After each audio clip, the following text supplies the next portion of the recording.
y debatiendo Argentina qué hacía, tuvo que venir el presidente de la Federación Argentina a exigirle a los jugadores que salgan a jugar el segundo tiempo, ya cuando obviamente ya habían desalojado el vestuario argentino. Chicos, es hora de hacer una reculinada en chancletas en el tiempo y espacio y llegar hacia la historia. La historia que se va un poquito de este siglo hacia el otro y del otro hasta no sé dónde estaremos ahora. Pero llega el momento de presentar aquel cual patricio de los Julio Césares que alcanzaron las más altas magistraturas del Estado romano. Hoy lo tenemos acá a nuestro Julio César. Estamos hablando de nuestro emperador de la historia, Julio César Ferro. ¿Cómo están ustedes? Esas cosas muy que buenas usted hace, tardes. espera, doctor, le voy a decir. Sí. Esas cosas que usted hace, lo exponen, porque del otro lado la gente se da cuenta, digamos. Si usted fuera un poco más usted. Usted está. No quiero develar el secreto del mago, ¿Usted pero. está cual mago enmascarado? No, pero. Bueno, en fin. Salúdelo. Yo escribo todo lo que tengo que decir y después vengo acá, relato. Estábamos en la presentación de don Julio César. Sí. Se autogestiona el guión y bueno, está bien. Julio César Ferro con ustedes, el emperador de la historia. ¿Cómo están? Muy buenas tardes. ¿Qué tal estás usando? ¿Qué tal que usás vos, papá? ¿Cómo estamos? ¿Cómo le va, maestro? Bien. Qué maravilla tenerlo. Maravilla. Qué maravilla. No, maravilla fue cuando... Bueno, después le cuento.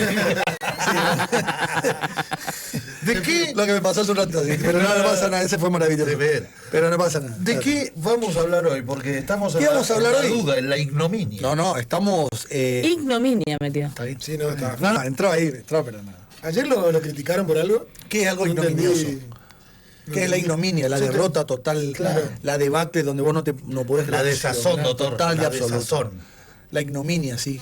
Exactamente, el derrotismo. Claro. No podés reaccionar a eso. ¿No podemos reaccionar? No sabemos de qué vamos a hablar. Bueno. ¿De qué vamos a ¿De hablar? qué vamos a hablar hoy? Bueno, hoy vamos a ser un poco menos beligerantes. Si bien el título también es un título que llama la atención, ¿Vamos a ¿no? guardar las armas hoy? Sí, hoy vamos a contar la historia del primer campeonato mundial de fútbol que se produjo en Montevideo en el año 1930. Uruguay 30. Uruguay 1930, exactamente, pero vamos a contar puntualmente la batalla del Río de la Plata. La final. Vamos a desarrollar cómo fue ese mundial, pequeño mundial de 13 equipos, por razones obvias. Escuchamos ya los tambores. Los tambores. Qué charrúas. lindo, qué lindo que es exactamente. Uruguay. Y muy lindo, sí. No tenía la suerte de conocer hasta el año pasado. Y bueno, tuve la oportunidad de viajar y la verdad Viste que uno siempre dice, llega enero, o por lo menos en nuestra época, ¿y a dónde vamos? A Uruguay. No, a Brasil. Ah. Vamos a Brasil. Sí. Y pasamos ¿y a dónde? Y a Brasil. Y bueno, y Uruguay siempre quedaba postergado de alguna manera. Y bueno, el año pasado pude conocer. Perdón. Antes de la pandemia. No, el mes anterior. ¿Montevideo En metió enero, o metió Punta del Este? Y estuvimos en Piriápolis, Punta Bien. del Este, y no llegué a entrar a Montevideo.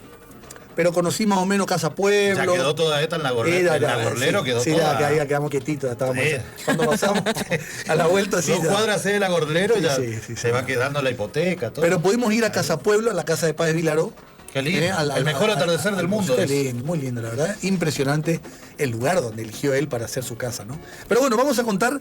No me lleve por caminos Claro, que... claro, porque si no lo debía. Después le cuesta volver. Me lleva exactamente, me Pasa cuesta, que- cada vez me cuesta más. Maldonado es mi lugar en el mundo. Hermoso, pero bueno. hermoso. Muy lindo lugar, Si la muy buen lugar. Le digo, esto No, para bueno. ahí nadie quiere ir. Piriápolis, no. No es que nadie quiere ir. No te invitó formalmente. Tenemos que que no? hipotecar cuántos sueldos. Tuvimos peleas. Es caro Uruguay, ¿eh? Es caro. No, lindo. Vos si querés es barato. Si querés es barato. Terminamos por fue? 22 pesos. Bueno, Sí. volvamos por favor a este primer campeonato. Bueno, Año vamos, esto también 1930. va dedicado a mi compañero José Loquet, que Sí, es por un supuesto. fanático del fútbol. Vamos a escuchar. Y Pero es de San Lorenzo. sí. En fin. Todo no se puede. Pero que tiene una capitis de minutio por ser de San Lorenzo. Capiti diminuto. La cosa del fútbol. La es- cosa me es- tiene derecho. Claro, fíjese cómo lo defiendo también a mi Bien ahí, compañero. bien ahí, doctor. El Eso otro que- día reconozco que se puso el equipo al hombro y fuimos vapuleados. Un giorno Y tristísimo. No, un giorno tristísimo. Y merecemos revancha, ¿eh? Sí. Queda para el último miércoles del año. ahora la semana Exactamente, que viene. porque calentito los panchos después Porque del partido, mañana no se puede. Bueno, 1930, 1930. ¿cuál era el escenario previo a la creación de los mundiales? Bien. El fútbol, el deporte más famoso, podemos decir, el más reconocido, el más practicado en todo el orbe. El más próspero también. Sí, sí, aunque en esos momentos los Juegos Olímpicos acaparaban toda la atención a partir de 1896, que se empezaron a desarrollar cada 4 años y obviamente con el parate obligatorio de la Primera Guerra Mundial entre el 14 y el 18. Claro. ¿no? No, de la segunda. De la primera, porque en 1896 nacen los Juegos Olímpicos. Ah, los Juegos Olímpicos, perdón, Claro. me quedé con el Mundial. Perdón. 14 al 18 se frena, en 1912 son los últimos Juegos de preguerra y luego se retoma en el año 1924. Sí. Bueno, justamente aparece un pequeño país recóndito ahí, oculto en el mapa, que se lleva las medallas de oro de los Juegos Olímpicos de 1924 en Ámsterdam, perdón, en Colombres, en París, y en 1928 la selección charrúa, la selección uruguaya, bicampeona olímpica de fútbol, 1924-1928, justamente derrotando a la Argentina 2-1 en tiempo suplementario en el mundial, en los Juegos Olímpicos de Ámsterdam. Así es. Se reúnen los grandes directivos del fútbol mundial, encabezados por Jules Rimet, el gran, conocido como el padre de los mundiales, el gran directivo francés, y resuelven organizar el primer campeonato mundial de fútbol. La gran disputa era, ¿se hace en Europa? ¿Se hace en América? Ahora que aparentemente serían los americanos los que estarían dominando el fútbol del mundo, entendiendo que la cita ecuménica hasta ese momento, como lo dije, eran los Juegos Olímpicos. Se presenta Inglaterra y dice, nosotros somos los que inventamos el fútbol y somos los mejores del mundo, nunca acreditado, nunca demostrado, pero ellos sí rogaban esa condición. De manera que The best champion on the world. Exacto. Y el primer mundial se tiene que hacer en Inglaterra. Mira, Jules Rimet, que era más que un directivo, un político, se reúne con los directivos americanos, con argentinos y uruguayos que habían propuesto. Y llegan a la conclusión de que había que darle a Uruguay. Uruguay, que era el bicampeón en ejercicio en ese momento de los Juegos Olímpicos, y se le concede a ese pequeño país sudamericano, no por muchos conocidos en el mapa mundial hasta ese momento, la organización del primer campeonato del mundo.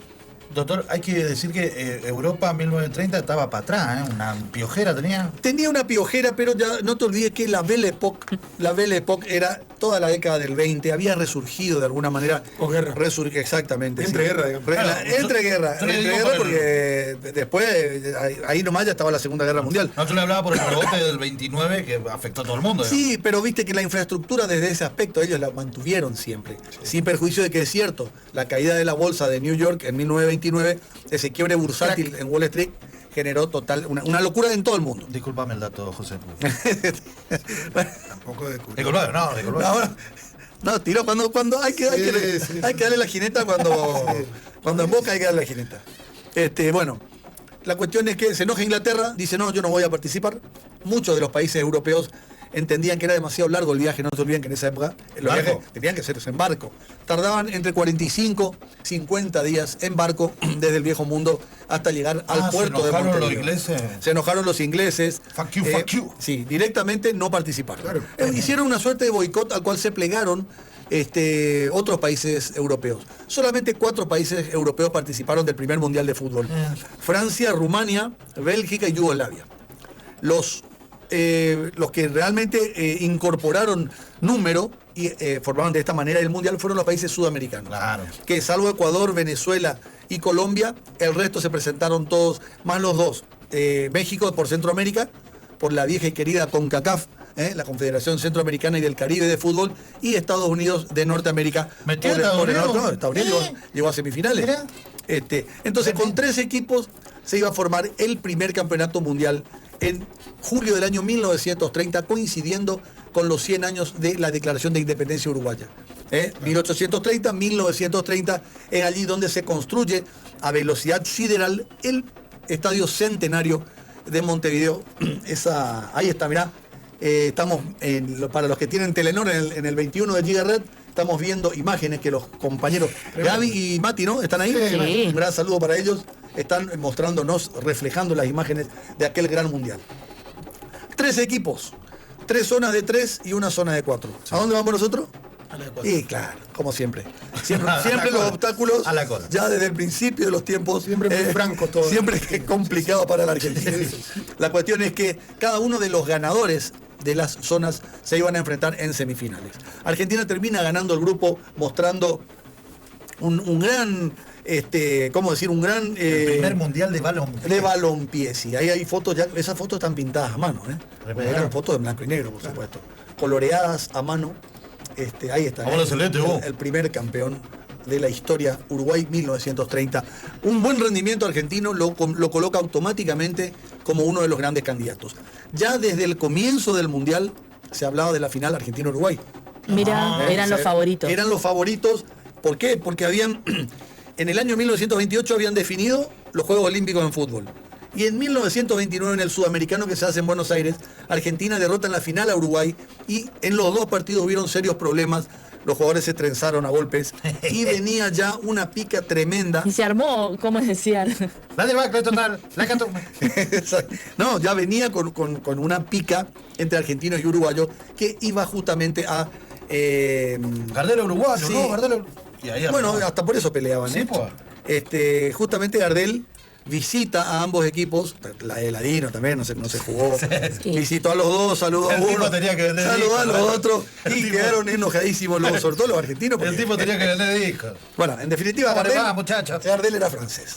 Así que ni argentino, Claro. ni uruguayo, no nació en Tacuarembó, como dicen ellos. Hay una partida de nacimiento. Él nació en Toulouse y se llamaba Charles Romuald Gardel. Bien. Ese era el verdadero nombre Bendita tu luz, ¿no? y apellido del señor, que era francés, así que no nos enojemos que era... No, no, que- mezclemos. no, claro. Hay- no nos irroguemos nacionalidades que no nos corresponden. Bien, hay una leyenda que cuenta que uno de los más pulentas, no sé quién estaba en ese equipo, A ver, dijo, yo- che, hay que armar un equipo acá porque va la selección, va a presentarnos aquí, esto, que aquello, y fue eligiendo medio amiguitos y compañeros que quieran ir al mundial. ¿Esto es así? No. Argentina se organizó muy bien ahí. ¿Ya tenía organización? No, sí, se organizó muy bien. Llevó un tremendo equipo, lo más competitivo que había en ese momento. No nos olvidemos que recién el profesionalismo en el fútbol argentino viene al año siguiente, 1931. Pero de los equipos más importantes de Buenos Aires estaban todos los mejores jugadores en ese momento. Ahora vamos a nombrar las dos formaciones para la final. Bueno, la cuestión es que Argentina debuta, gana 1-0 con un gol del gran Luis Monti, el capitán argentino, Bien. el símbolo de San Lorenzo de Almagro, contra un durísimo equipo francés. Debuta, es el primer gol argentino en la historia de los mundiales. Un gol de tiro libre muy lejano de Luis Monti, doble ancho, le decían. Así que usted imagínese la espalda que tenía, el físico que tenía este gran jugador, que después, 4 años posteriores, en 1934, se consagra campeón mundial con Italia. Mira. Había sido comprado el pase de él. Pará, pero ¿se podía hacer eso? Y en esa época En sí esa se época sí. en esa época donde vos jugabas para una liga y esa selección te podía convocar a vos. A propósito, claro, Sibori también. Argentina tuvo tres campeones mundiales de 1934 en Italia. Para que ustedes vean. Guaita, Monti y Raimundo Orsi. Los tres porteños, más porteños que... ¿Se imagina ahora? Messi se pudre hace 3 años y se va al cuarto y a jugar con el Claro. Sí, se va a jugar a España. Con Francia ahora. Ahora juega con Francia. Ahora con Francia, claro, España. Bueno, digo, pará, Redondo se hizo la nacionalidad española después de jugar los mundiales con... No, la nacionalidad sí, pero no podés jugar para la Claro, selección. no eso puede ya es más ser. que nada seguramente para terminar viviendo ahí. Sí, para no, tener- pero no ya para... Pero incluso en un momento se puso muy heavy el tema. Y recordemos el famoso caso de Navarro Montoya, que era muy requerido por la selección argentina. porque Y no en podía el momento- jugar. Y no le permitieron jugar porque jugó una sub-15 Sí, en Colombia. con Colombia. Porque hoy era- ya no. él había Hoy- nacido en Colombia. Hoy si vos no jugás la mayor y demás, no hay problema, digamos. Materatesi. Maceratesi. Maceratesi. Materazzi. con No, Italia. perdón, no, Camoranesi. Camoranesi. El indio Camoranesi. Camoranesi, sí. Materatesi. No, y bueno, pero está bien. Son todos Lelesi. Camoranesi. Camoranesi es Pará, nacido en Argentina. nació en Argentina, argentino él, jugó en- Marplatense. en la liga, y sale campeón con... Campeón mundial con Italia Con en el año Italia. 2006, exactamente. 13 Era un datazo sin tirar Bien, bien el apellido. bien. Claro, Está muy pero filoso. le erró mucho. No, muy filoso, está Porque filoso. Maceratesi es otro jugador de mucha menor valía que. Sí, pero que Trezeguet también Camoranesi. con Francia salieron Trezeguet, campeón. David. Y bueno, y Trezeguet. el que juega Higuaín, en que el- nació en no. Francia y salió campeón con Argentina. Juan Antonio Pizzi jugó para el seleccionado español, siendo rosarino. Bueno, Bueno, amigo de Guillermo Franco, Cito, jugó para la selección de México. claro. Correntino él. también. Hermano sí. de San Sí, Lorenzo. anda. El hermano de Brenda. Que cantó el himno mexicano al grito de guerra. Sí, y especial, no porque sé. una vez le pregunté, le hice una nota ¿Te y dijo que pareció? lo que más le emocionaba era la música de la Champions. ¡La Champions! Eso lo ponía y lo hacía llorar. Sí, claro. Bueno, volvemos entonces. Sí, Argentina vamos. gana 1-0 el primer Sí. partido, juega con México el segundo partido, gana 6-3. Y luego con Chile en un partido duro, más allá de que el resultado mentiroso de 4-1 a favor nuestro, fue un partido muy duro hasta el final, que se destraba recién. Y Chile tenía serias posibilidades de pasar a la segunda ronda con este triunfo, ganando los 3 en fila. ¿Cuántos jugaban en ese entonces un mundial, por ejemplo? ¿Era lo mismo, la misma modalidad? No, ¿en qué sentido? No, ¿de cuántos equipos y demás? 13. No, en esta oportunidad aparecieron 13 equipos, que eran los 4 europeos que pudieron venir, digamos, los sudamericanos y los 2 del Centroamérica y de Norteamérica. Bueno, por el lado de Uruguay no tiene ningún inconveniente, gana su zona sin problemas. Y por el lado se produce la gran sorpresa cuando Yugoslavia derrota a Brasil y gana la zona, dejando afuera a los brasileños, que siempre eran, digamos, bueno, en esa época todavía no eran tan candidatos naturales como a partir de la década del 50, sí, ya cuando apareció la generación, exacto, la generación de oro y Pelé, los grandes jugadores Didi, Vavá, Amarildo, los grandes jugadores de Brasil que hicieron enorme a la canariña, ¿no? Pero en ese momento Brasil era un aprendiz de Uruguay y de Argentina que dominaban el continente. Sí. A la cola, Brasil. Es más, en los primeros 50 años de enfrentamientos entre Argentina y Brasil, la superioridad argentina sobre Brasil fue tremenda. Los brasileños recién nos alcanzan en el historial en la década del 80 nosotros. Para que ustedes vean todo el tiempo que Argentina, digamos, fue superior a Brasil. Bueno, otra de las sorpresas es justamente los Estados Unidos, que gana su zona, le tocan Bélgica y Paraguay. Una zona dura, pasa a los Estados Unidos y queda conformado de esta manera el cuadro. Argentina, Estados Unidos, Yugoslavia, Uruguay, y ahí sí ya el fervor que había, digamos, del lado uruguayo, y no solo del lado uruguayo, muchos porteños que cruzaron en balsa el Río de la Plata e invadieron Montevideo, entendiendo que ya se avisoraba ese choque tremendo que fue bautizado como la Batalla del Río de la Plata, justamente cuando a la larga terminan enfrentándose. Están sonando esos tambores que dan un calambre, ¿no? Los candombes, ¿eh? Sí, los tambores, el tamboril uruguayo. Bueno, en el debut argentino, Roberto Cherro, la figura del equipo argentino, el delantero de Boca Juniors, es hostigado permanentemente por los hinchas uruguayos. No había alambrado olímpico, las canchas se habían terminado apenas. Entonces estaba la línea de cal y los espectadores lo empezaron a agredir todo el tiempo. En un determinado momento se trenza a golpes de puño con los hinchas y sistemáticamente los uruguayos hinchaban por cada equipo que jugaba contra Argentina. Hinchaban por Francia, hinchaban por México, hinchaban por Chile. Vamos a la verde, y terminaron hinchando por Estados Unidos también. Ya para que ustedes vean el clima que se venía generando. Bueno, la cuestión es que Argentina le gana 6-0 a Estados Unidos. Bien. Y Uruguay al capital, combatiendo al capital. Derrotando, porque dejamos 6 pirulos. Y bueno, y también los uruguayos le ganan 6-1 a Yugoslavia, la otra semifinal, de manera que se encuentran el 30 de julio de 1930, el día de la independencia uruguaya, en todo el marco, ¿no? El centenario a pleno. Dicen que hubo 100.000 personas, imposible y contrafáctico ya a estas alturas poder demostrar eso, y de los cuales 30.000 eran argentinos que habían cruzado en vapor, en balsa seguramente, en barco, el Río de la Plata para asistir a esta gran final. Bueno, se produce el primer gran problema. ¿Con qué pelota se juega? Discuten los capitanes, el capitán argentino, el capitán uruguayo, y el árbitro salomónicamente resuelve jugar el primer tiempo con la pelota que los argentinos usaban en sus campeonatos y el segundo tiempo con la pelota que los uruguayos. Cuando dijo Salomónica pensé que cortaba la pelota a la mitad y a la mierda. Bueno, como el rey Salomón, ¿no? Claro, vamos a cortar al bebé. Bueno, Argentina, botazo en el arco, la cortina metálica. Fíjese usted que a usted le gustan todos esos apodos épicos, claro. Era el arquero de Racing Club. La cortina metálica. La cortina metálica. Juan Botazo, legendario arquero de Racing Club.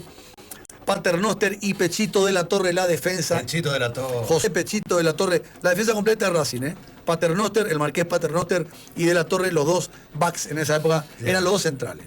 El mediocampo argentino, Juan Evaristo, Luis Monti, el gran capitán, el hombre de San Lorenzo de Almagro, y Pedro Suárez, jugador de Boca, vendido, la gallega. ¿Quién? Y bueno, después por los morlacos se fue a jugar para Mussolini. Tremendo, después vamos a contar después vamos a contar la historia de Mussolini. Y adelante, la que fue considerada la mejor defensa de todo el campeonato, la mejor delantera de todo el campeonato, Peuchele Barallo, cañoncito Barallo con 19 años, Guillermo Stabile, el filtrador de la defensa. El filtrador. Fíjense usted, Guillermo Stabile. Nolo Ferreira y el otro mellizo Evaristo, Mario Evaristo, el galgo le decían. Imagínense ustedes. ¿Cómo se jugaba, no? Con 5 delanteros. Se jugaba una W, exactamente, eran así. Se ponía 1, 1, 1, 1 y 1 y jugaban 2, 3, 5 se jugaba. Esa era la formación. Bueno, Uruguay, Ballesteros en el arco, Mascheroni y el gran capitán Nasasi, el hombre que tenía serios problemas con los argentinos, ya se habían agarrado a golpe de puño y eso iba a reventar en esa final. El medio campo, Lorenzo Fernández, otro jugador durísimo también, Álvaro Gestido y el negro Leandro Andrade, que era el símbolo uruguayo, un negro candombero, tocador del tamboril, ejecutor de candombes y que jugaba en Peñarol de Montevideo. Y la delantera uruguaya, Dorado, un jugador español de apellido Sea, el manco Héctor Castro, Escarone, el goleador uruguayo, la figura, y Santos Iriarte, el número 11. Empieza el partido. Gol de Uruguay, 7 minutos, gol de Uruguay. No. Sí. Pero Argentina se repone. Con pelota argentina. Con pelota argentina. Argentina empieza a atacar, a tomar el ritmo de juego, empata el partido y sobre el final del primer tiempo, Guillermo Stabile, el jugador de Huracán de Parque Patricios, que también resultaría ser el goleador, el primer pichichi de los mundiales, el primer capo canoniere, convierte el segundo gol y vamos al intervalo, al descanso. Tiempo, famoso. Gana Argentina 2-1 con pelota argentina. Sí. Y ahí es donde se produce la historia hace un quiebre. Hay un silencio total sobre qué fue lo que pasó en esos 15 minutos de descanso, donde en un pacto de silencio ninguno de los 11 jugadores argentinos nunca jamás contó qué fue lo que pasó. Dicen que entró la hinchada uruguaya y el ejército uruguayo al vestuario argentino y amenazó, amenazó de muerte a los jugadores argentinos, principalmente a Monti, al capitán, y a Pedro Suárez, el jugador de Boca, quienes no quisieron salir a jugar el segundo tiempo, estaban totalmente en un estado de una crisis de nervio total, ¿no? Barallo, el más jovencito de todos, de 19 años y el más ingenuo, le dice, pero ¿cómo no vamos a salir a jugar? Tenemos que salir a jugar. La cuestión es que se atrasó el comienzo del segundo tiempo y debatiendo Argentina qué hacía, tuvo que venir el presidente de la Federación Argentina a exigirle a los jugadores que salgan a jugar el segundo tiempo, ya cuando obviamente ya habían desalojado el vestuario argentino. En este estado de emoción, los jugadores argentinos entraron a jugar y fueron vapuleados por Uruguay. Prácticamente no existieron. Sin capitán ya. 3 goles. No, entraron los 11. No sabía esa historia, Julio. Sí. 3 goles de Uruguay con la pelota uruguaya. Termina el partido, termina 4-2 el partido. Si se ve por ahí, ustedes pueden ver en YouTube, cuando hay gol de Uruguay, hay una invasión de hinchas, que estaban entre fotógrafos e hinchas, que empiezan a burlarse de los argentinos, de los defensores y del arquero argentino en el piso, lo cual implicaba que había un clima realmente tenso. A tal punto fue que los dos países estuvieron a punto de romper relaciones diplomáticas. Vean ustedes hasta dónde llegó, y la locura también, porque la política no tenía nada que ver con esto, ¿no? Pero el presidente hubiera mandado gente que lo cuide. Se tomó estábamos de visitantes nosotros ahí. No había manera de qué modo, cómo íbamos a... No había patovica, no existían los patobicas. Hay un montón de códigos o de reglamentos del fútbol que evidentemente se fueron forjando después, pero digo, los uruguayos están tan orgullosos siempre de esta victoria, y esta historia no es para nada, o sea, digo, nosotros del Mundial 78 la verdad que no lo tenemos como recuerdo como el gran Mundial argentino, además, pero todos tienen no todos, pero hay muchos mundiales que tienen sus muertitos en el placar. Claro. O sea, este es muy fuerte, es lo menos comprobable por la lejanía. En el Mundial del 78 sabemos todo lo que pasó, digamos, están cada uno. Claro, pero el argentino juzga mucho a ese Mundial, digo, y nuestro Mundial es más el 86 que... Es el del 66 con Inglaterra, que es un error también, porque en definitiva... No, a lo largo de la... Sí. De hecho, voy a contar se lo condenó mucho a los jugadores de ese Mundial 78, que no tenía nada que ver, ni fueron los responsables de todo lo que se armó por detrás, ¿no? Un día les voy a contar la historia del Mundial del 34, el siguiente Mundial a este, y ustedes van a ver lo que fue la intervención del fascismo, de Mussolini, a lo largo de todo el campeonato, a tal punto que amenazó de muerte al técnico de Italia, a Vittorio Pozzo, al viejito, ¿no? Hay muchas cosas. Mussolini de Italia lo amenazó al propio técnico. Ahora Sí, fue lo que sí. pasó con Menotti también. Sí. Acá. Sí, lo amenazó de muerte, ¿eh? Le dijo directamente, Dios lo ayude si Italia no sale campeón mundial. Claro. Así que ustedes vean Qué lo heavy. que era a ese nivel. Bueno, en definitiva, nunca sabremos qué pasó, qué dejó de pasar en esos 15 minutos que después se convirtieron en 30, 40. Vaya uno a saber qué cantidad de tiempo pasó.